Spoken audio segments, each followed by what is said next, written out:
होती है और इस पर ही लगाम लगाने की कोशिश भी परिवहन विभाग की थी, क्योंकि ये शिकायतें कई दफा आई कि टेम्पर्ड मीटर हैं और ये मीटर मनमाना हिसाब बताते हैं और उससे आम मुंबईकर परेशान थे। उसके बाद ही परिवहन विभाग ने ये मुहिम तेज की, छापेमारी की गई, रोका जा रहा था गाड़ियों को, मीटर्स चेक किए जा रहे थे कि क्या ये सही मीटर हैं या टेम्पर्ड मीटर हैं। कुछ लोगों के मीटर जब्त भी किए गए, इसमें दोषी पाकर कार्रवाई की भी बात कही गई है। और आरटीओ की कार्रवाई के विरोध में मुंबई में ऑटो रिक्शा वालों ने मंगलवार को भी हड़ताल अपनी जारी रखी, तो वहीं अब मनसे भी इस मुद्दे पर आम जनता के साथ खड़ी नजर आई। बांद्रा स्टेशन के बाहर ऑटो रिक्शा में मुंबईकर को सीट पर बिठाते हुए ये हैं एमएनएस के कार्यकर्ता, जो हमेशा की तरह इस बार भी अपनी ही स्टाइल में पेश आ रहे हैं, लेकिन इस बार उनका तरीका जनता की भलाई के लिए है। जी हां, पिछले 2 दिनों से आरटीओ विभाग ने मुंबई में मीटर फास्ट रखने वाले ऑटो रिक्शा के खिलाफ मुहिम छेड़ रखी है। तो वहीं आरटीओ की कार्रवाई के विरोध में मुंबई के ऑटो रिक्शा वाले हड़ताल पर चले गए हैं।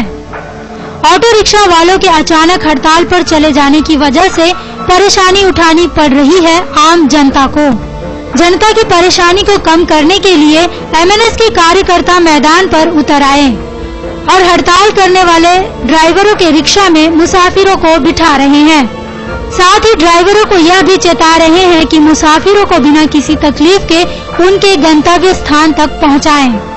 जो इलीगल मीटर्स है, जिसमें मतलब फास्ट मीटर करके जो चला रहे हैं और लोगों के साथ एक तरह की चीटिंग कर रहे हैं, उन्हें पकड़ा गया है, तो उसके लिए उन्होंने स्ट्राइक किया है। तो ये बात बिल्कुल गलत है। अगर उस चीज के लिए उन्होंने स्ट्राइक किया है, वो भी अनऑफिशियली, और उनको अगर करना है इस चीज के लिए तो ऑफिशियली करे, डिक्लेयर करे और बताए कि क्यों किया है। और अगर इस तरीके से अनऑफिशियली उन्होंने स्ट्राइक किया है तो हम मनसे के माध्यम से अनऑफिशियली स्ट्राइक अगर उन्होंने किया तो अनऑफिशियली कैसे काम चालू कराना है हमें भी आता है, और उस तरीके से हमने हमारा काम चालू कर दिया।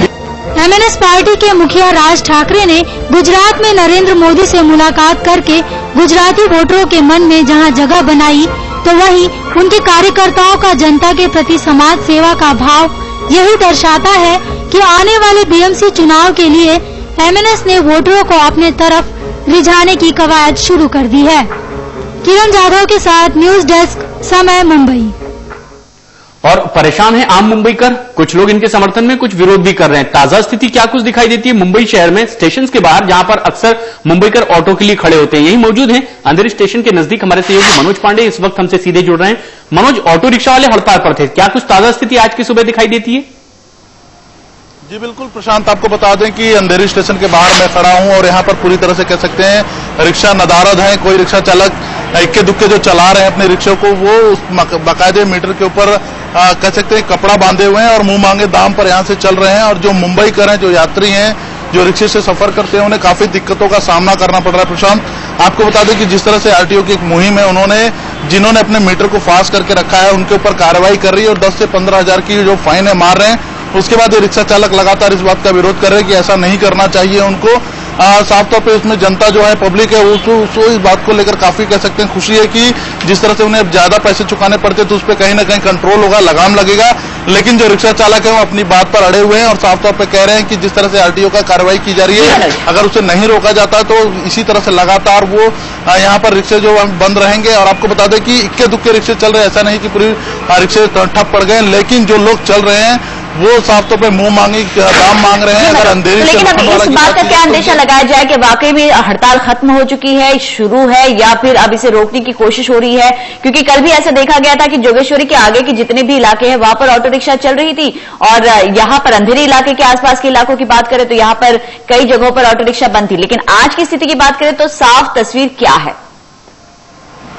बिल्कुल गीता, आपको बताना चाहिए जिस तरह से कुछ इलाकों में रिक्शे चल रहे हैं, वो रिक्शा चालक जो होते हैं, आपको बता दें उनकी रोजमर्रा की जिंदगी में रोज की कमाई से उनका जीवन निर्वाह होता है। तो ऐसे समय पर कुछ रिक्शा चालक है जो मजबूरी में चला रहे हैं, लेकिन कुछ ऐसे भी लोग हैं जो इस पूरे हड़ताल में फायदा उठा रहे हैं, जमकर पैसे भी कमा रहे हैं, साफ तौर पे मुंह मांगे किराए पे वो लोगों को लेके जा रहे हैं। और कुछ ऐसे लोग भी हैं जो इस आरटीओ की कार्रवाई के खिलाफ आंदोलन किए हुए हैं, स्ट्राइक करके रखे। तो अभी कह सकते हैं कि कई जगहों पर लगातार लोग अभी भी हड़ताल पे हैं, इक्के दुक्के रिक्शे चल रहे हैं। और थोड़े जो रिक्शे कह सकते हैं, अगर 5% की बात की जाए तो वो ऐसे रिक्शे चल रहे हैं जो मुंह मांगी दाम पर चल रहे हैं। बिल्कुल, ये तो मनमानी वाली बात हो गई मनोज, जिस तरीके से मुंह मांगी दाम देने को आम मुंबईकर मजबूर हैं। एक अहम सवाल ये उठता है कि क्या आधिकारिक तौर पर इन रिक्शे वालों की यूनियन होती है, ये उनका कॉल है कि हम स्ट्राइक पर जाएंगे? क्या आधिकारिक घोषणा इस बात की गई है?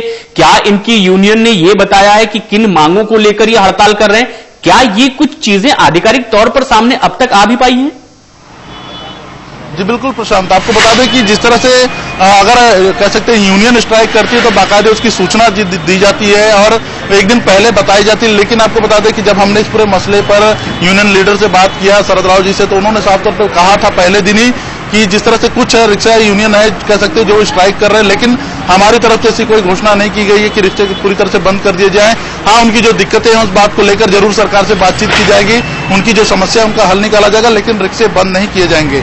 और आपको बता दें कि कहीं कुछ ऐसे भी इलाके थे जहां पर जमकर रिक्शे वालों को रिक्शे वाले ही मार पीट रहे थे, रिक्शे को तोड़ दे रहे थे जो रिक्शा चला रहे थे। तो पूरी तरह से कह सकते हैं एक तरफ जो मनमानी कह जा सकते हैं कि एक गुंडागर्दी के साफ तौर पे सड़कों पे देखी गई थी।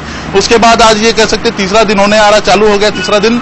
ऐसे समय पर भी यहाँ पर कुछ रिक्शा चालक ही जो है सड़क पर चल रहे हैं और अधिकांश जो लोग हैं अभी भी अपने रिक्शे को बंद करके रखे हैं और साफ तौर पर उनकी यही डिमांड है कि आरटीओ की जो कार्रवाई उसे जल्दी से जल्दी रोका जाना चाहिए, क्योंकि वो अगर 10 से 15,000 रुपए फाइन मारेंगे तो वो कैसे अपने जीवन निर्वाह करेंगे। तो साफ तौर पर ये तक कह सकते हैं कि जिस तरह से ये हड़ताल है, अधिकांश जगहों पे रिक्शे चल रहे हैं, ऐसा नहीं कह रहे कि हम पूरी तरह से रिक्शे बंद है, लेकिन जो रिक्शे चल रहे हैं उसमें कुछ ऐसे रिक्शे हैं जो मुंह मांगे दाम पे चल रहे हैं और कुछ ऐसे लोग हैं जिनकी मजबूरी है कि इसका फायदा उठाने की कोशिश कर रहे हैं, इस हड़ताल का फायदा उठाते हुए लोग नजर भी आ रहे हैं। लेकिन अगर ताजा हालात की बात करें, सुबह का वक्त है, लोग दफ्तर आने के लिए निकल चुके हैं।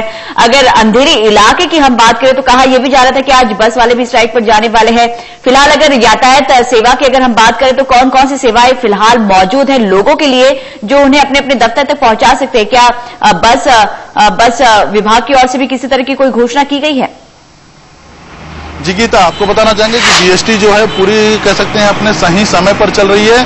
बाकायदे उनकी फ्रीक्वेंसी जो कह सकते हैं जो समय थी उसे बढ़ा दी गई। अब 2-2 मिनट पे अंधेरी स्टेशन से बस उपलब्ध है। जो यात्री जिन्हें रिक्शा से जाना पड़ता था वो बस की यात्रा कर रहे हैं, तो उन्हें काफी तो कह सकते हैं पहले दिन तो काफी दिक्कतों का सामना करना पड़ा, लेकिन अभी बीएसटी की कोई हड़ताल नहीं है। बीएसटी सुचारू रूप से अपनी तरफ से चल रही है। और आपको बता दें कि अब अंधेरी जैसे इलाकों में टैक्सी वाले भी आ गए हैं। टैक्सी वाले इस समय जो पैसेंजर रिक्शा से जाया करते थे उन्हें बिठाकर ले जा रहे, छोड़ रहे। तो इसमें कह सकते हैं कि बीएसटी और जो टैक्सी की वजह से हड़ताल का कह सकते कोई असर नहीं पड़ रहा है लोगों के ऊपर, क्योंकि जो अपने घरों के लिए निकल रहे हैं, ऑफिस के लिए जा रहे हैं, उन्हें सही समय पर बीएसटी की बस मिल रही है और टैक्सी मिल रही है। और कह सकते हैं जो टूरिस्ट की प्राइवेट साधन जो होते हैं अब वो लोग भी यहाँ पर आए हुए हैं और बाकायदे वो भी कह सकते हैं पैसे कमाने के चक्कर में लोगों को हेल्प कर रहे हैं। तो कहीं ना कहीं अगर आम जो लोग लगाया जा सकता है कि आम जनता जब घरों से निकलेंगे दफ्तर जाने के लिए तो उन्हें किसी तरह की कोई दिक्कत नहीं होगी यातायात सेवा को लेकर, खासकर मुंबई अंधेरी में। कह सकते जी गीता, आपको बता दें कि दिक्कत कह सकते हैं कि 100% तो उन्हें ऐसा नहीं कहा जा सकता कि दिक्कत नहीं हो, क्योंकि जो फ्रीक्वेंसी बस की है और जिस तरह से लोग हैं उनकी संख्या बहुत ज्यादा है। थोड़ी बहुत दिक्कत होगी, लेकिन ये भी मान के चले कि सही समय पर अगर पहुंचना है उन्हें ऑफिस में अपने, तो अपने घरों से 15 से 20 मिनट अगर पहले निकलते हैं तो वो अपने ऑफिस में सही समय पर पहुंच जाएंगे।